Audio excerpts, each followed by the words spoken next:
Hello friends, આજે આપણે બનાવીશું ગુજરાતી ખાટી મીઠી કઢી ફ્રેન્ડ્સ.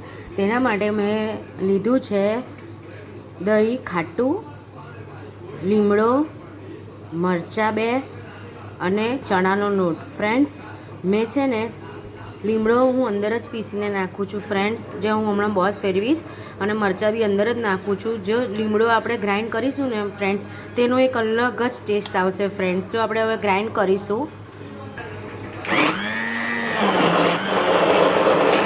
ફ્રેન્ડ્સ, જોઈ લો, મેં હવે એક ઉપર સે ચમચી ઘી લીધું છે ફ્રેન્ડ્સ.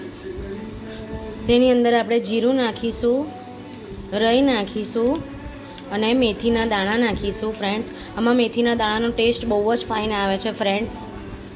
એને આપણે તતડવા દઈશું ફ્રેન્ડ્સ. આપણું જીરું, રાઈ અને મેથી તતડી ગઈ છે. તેની અંદર આપણે તમાલપત્રના પાન 2 થી 3 નંગ અને તજનો 1 ટુકડો નાખીશું.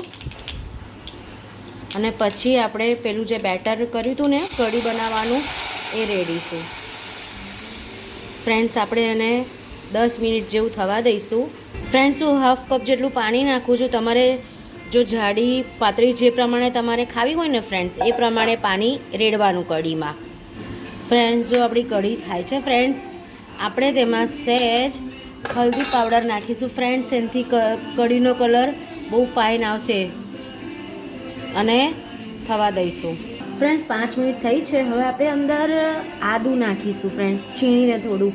આનાથી કઢીનો ટેસ્ટ બહુ જ ફાઇન આવશે ફ્રેન્ડ્સ.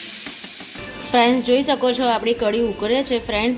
હવે આપણી કઢી થવા આવે ને એટલે અંદર સ્વાદ મુજબ મીઠું નાખવાનું ફ્રેન્ડ્સ, અને ખાંડ નાખવાની ફ્રેન્ડ્સ.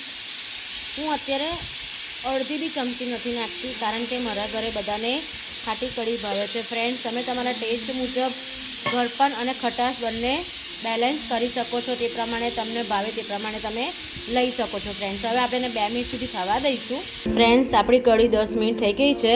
હવે આપણે તેમાં ધાણા નાખીશું. આપણી કઢી રેડી થઈ ગઈ છે ફ્રેન્ડ્સ. જોઈ શકો છો આપણી કઢી તૈયાર છે. હવે તેને આપણે સર્વ કરીશું ફ્રેન્ડ્સ. જોઈ શકો છો આપણી કઢી તૈયાર છે. એને આપણે રાઈસ સાથે સર્વ કરીશું ફ્રેન્ડ્સ. જો તમને મારો વિડીયો ગમે તો લાઈક, શેર અને સબસ્ક્રાઈબ કરજો.